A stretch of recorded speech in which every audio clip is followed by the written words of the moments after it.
تعلم على العلماء حتى تعرف الإسلام صحيحا. بسم الله الحمد لله والصلاة والسلام على رسول الله وعلى آله وأصحابه ومن اتبع هداه أما بعد.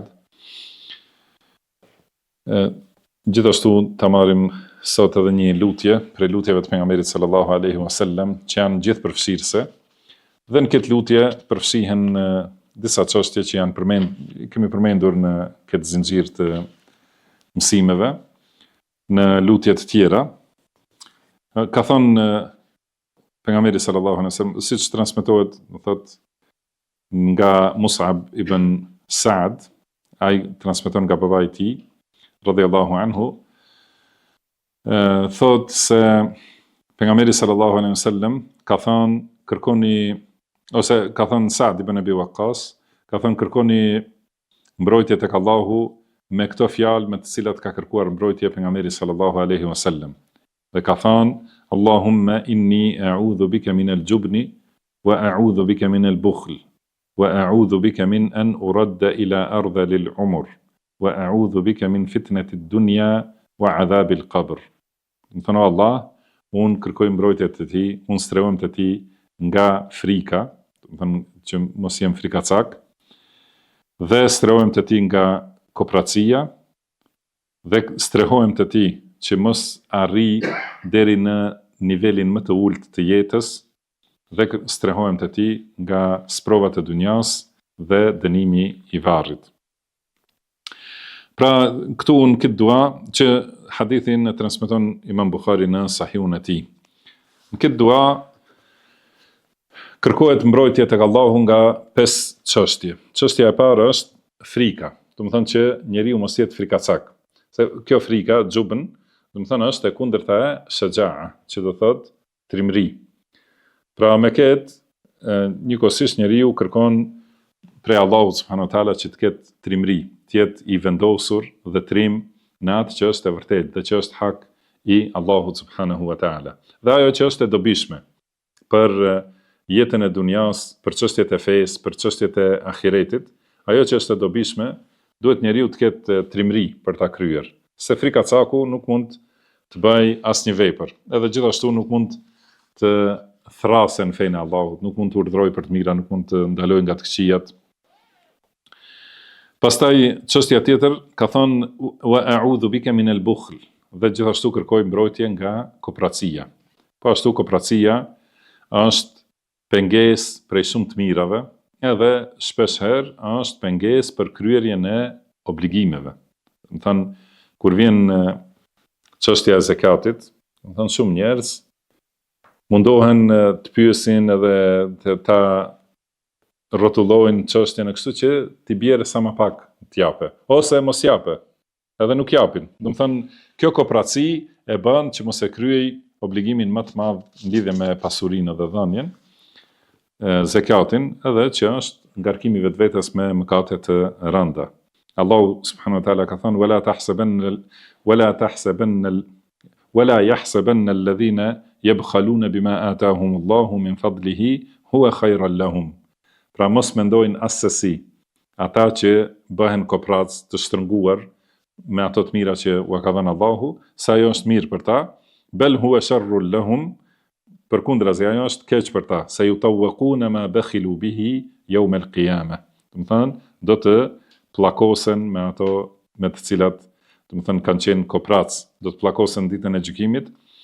Walillahi mirathu as-samawati wal-ard, wallahu bima ta'maluna khabir. Dhe të Allahut janë qiejt dhe toka, dhe Allahu është i gjithdijshëm në imtësi për ato që ju veproni. Dhe këto frika dhe kopracia, të dy çështjet janë, domethënë, kanë të bëjnë me dhënje për njeriut. Do të frika dhe kopracia janë pengesa për dhënje. Frika e pengon njeriu të jape prej vetes së tij, prej fjalëve, prej veprave, do të thonë, në këtë aspekt, kurse kopracia pengon të jape prej pasurisë së tij. Edhe gjithmonë do thotë këto janë pengesë për arritjen e veprave të mira dhe Prandaj kërkimi mbrojtjes tek Allahu është shpëtim prej kësaj gjendje, se Allahu ka thënë wa man yuqa shuhha nafsihi fa ulaika humul muflihun, do thot ai që është i mbrojtur prej kopracisë ose prej zemërngushtësisë së tij, ata janë të shpëtuarit. Pastaj ka thënë wa a'udhu bika min an uradda ila ardhil umr, do të thënë kërkoj mbrojtje të tij që mos arri në gradën më të ulët të jetës. Edhe tham për këta, që do më thonë pleqëria e rëndë, pleqëria me dobësi, kur njeriu, do më thonë, nuk mund t'i kryej ato që duhet t'i kryej.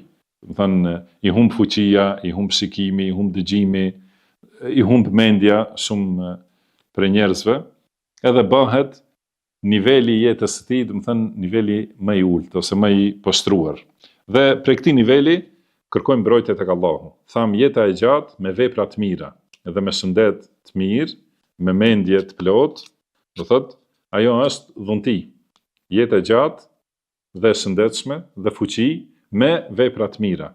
Kurse jeta e gjatë me vepra të këqija, ose jeta e gjatë me këto dobësi dhe rënje në nivel të ulët, është prej punëve, do të thënë prej sprovave ose prej dënimeve të njerijut. Ka thënë Allahu subhanahu wa taala wallahu khalaqakum thumma yatawaffakum wa minkum man yuraddu ila ardhil umr. Do të thënë Allahu ju ka krijuar, dhe Allahu ju çon vdekjen, ju merr, por disa prej jush ka që arrin deri në jetën më të ulët, do të thënë në nivelin më të ulët të jetës, likej la ya'lama ba'da ilmin shay'a. Do të thënë ku pasi ka ditur, do të thënë kthehet në nivel ku nuk di asgjë. Inna Allaha alimun qadir, dhe Allahu është i gjithdijshëm dhe i gjithfuqishëm. Ka thënë wa a'udhu bika min fitnati dunya, dhe kërkoj mbrojtje të ti nga sprova e dunjas. Dhe sprovat e dunjas janë mashtrimet e dunjas që njeriu ta braktis fen e Allahut, ti braktis obligimet që ja ka bërë Allahu subhanahu wa taala, duke u mashtruar pas të mirave të dunjas, edhe i harron të mirat e ahiretit. Dhe Allahu ka thonë zujjina linnasi hubbu shahawati min an-nisa'i wal banina wal qanatir al muqantarati min adh-dhahabi wal fidda wal khayl al musawwamati wal an'ami wal harth. Do të thonë për njerëzit është zbukuruar dashuria e epsheve, prej grave, fëmijëve dhe sasive të mëdha, do të thonë të rënda, të arit dhe argjendit, kuaj të bukur edhe bagëti të mira, bujqësi, do të thonë të shumt, thot dhalika mata'ul hayatid dunya. Do të thonë njerëzit i duan këto. Kjo është në natyrën e njeriut që i pëlqejnë këto. Mirë po thot Allahu, dhalika mata'ul hayatid dunya. Këto janë lëndë të kësaj jete të dunjas, të jetës së ulët. Wallahu indahu husnul ma'ab. Kurse tek Allahu është kthimi më i mirë dhe përfundimi më i mirë. Do të thonë, këto janë të mirat të dunjas, edhe nuk janë ato që janë prej të mirave që janë halal, është në rregull që njeriu t'i kërkojë me rrugë që janë halal. Mirë po duhet ta di se tek Allahu është kthimi më i mirë, tek Allahu është shpërblimi më i madh, edhe mos i japë përparësi të mirave të dunjas para të mirave të ahiretit. Prandaj thot, më ruaj prej sprovës së dunjas, që mos bëhemi mashtruar pas dunjas. Dhe pastaj ka thonë wa a'udhu bika min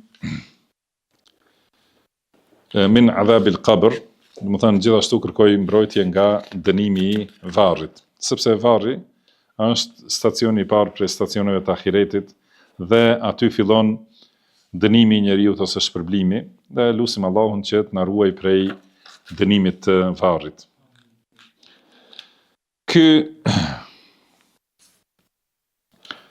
Në lidhje me fitnet e dunjas, mos ta harrojmë këtë hadith që ka treguar pejgamberi sallallahu alaihi wasallam se fitnet e dunjas i vijnë njeriut një pas një. Ka thënë tu'radu al-fitanu 'ala al-qulubi kal-hasiri 'udan 'uda, do të thënë fitnet i vijnë zemrave si hasra, sikur qilimi që i ka, do të thënë ato degët pra hasra të rënditura, një nga një, do të thënë si të shtrohet ai, kështu një pas një vin fitnet te zemra. Fa ayu qalbin ushribaha nukitat fihi nuktatun sauda. Do të thënë secila zemër që e thith fitnen, e pranon fitnen, i bëhet një pikë e zezë. Wa ayu qalbin ankaraha nukitat fihi nuktatun bayda.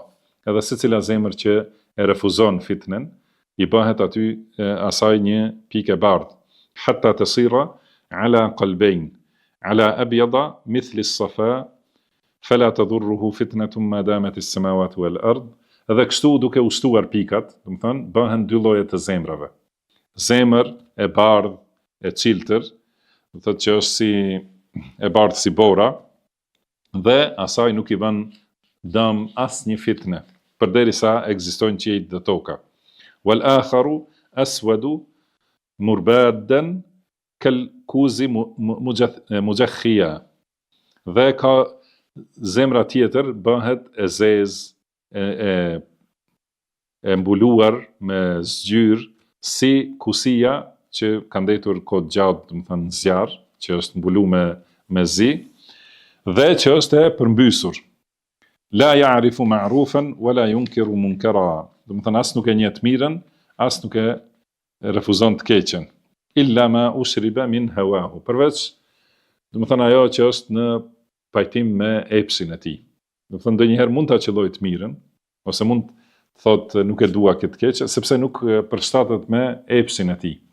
Do thotë këtu tregon se në lidhje me fitnet, do të thënë zemrat bëhen dy lloje, dhe zemër e bardhë, e pastër, edhe e kthjellt, e cila ndriçohet me dritën e Allahut, me diturinë e Kuranit dhe Sunetit, dhe ruhet prej çdo sprove që ekziston në dunjë. Kurse zemra tjetër që e ka dhënë këtë shembull pejgamberi sallallahu alaihi wasallam, e cila është, do të thënë, si kusia që është mbuluar me bloz, do të thënë me shtresa të shumta, edhe aty nuk ndikon edhe uji i pastër, as nuk depërton drita, as nuk depërton pastërtia, do të thënë është shumë e vështirë. Dhe gjithashtu është përmbys kjo kusi, nuk pranon asnjë lloj të mirave. Do thotë kjo zemër që nuk e njeh, nëse i thuhet e mira, nëse i përmendet fjala e Allahut, fjala e pejgamberit sallallahu alaihi wasallam, nuk e njeh, nuk i depërton në zemër. Edhe nëse paralajmërohet nga e keqja, nga punët të dëmshme, do të thënë atëherë nuk i pranon ose nuk i refuzon punë të këqija. Çdo herë kur i vjen mundësia për një punë të keqe, vrapon të. Përveç ajo që është në përputhje me epsin e tij. Ndonjëherë ka mundësi ndonjë fjalë të mirë ta thotë, sepse ashtu përshtatet me epset e tij. Ose ndonjëherë refuzon një të keqe për shkak se është në pajtim me epset e tij. Dhe gjithashtu kërkohet mbrojtje nga dënimi i varrit. Thotë, e lutim Allahun subhanahu wa taala që të na japë sukses për atë që është e mirë dhe e dobishme, dhe ajo që e kënaq Allahun subhanahu wa taala. Wallahu a'lam, wa sallallahu wa sallama ala abdihi wa rasulihi nabiyina Muhammad. Subhanaka Allahumma wa bihamdika ashhadu an la ilaha illa anta astaghfiruka wa atubu ilaik.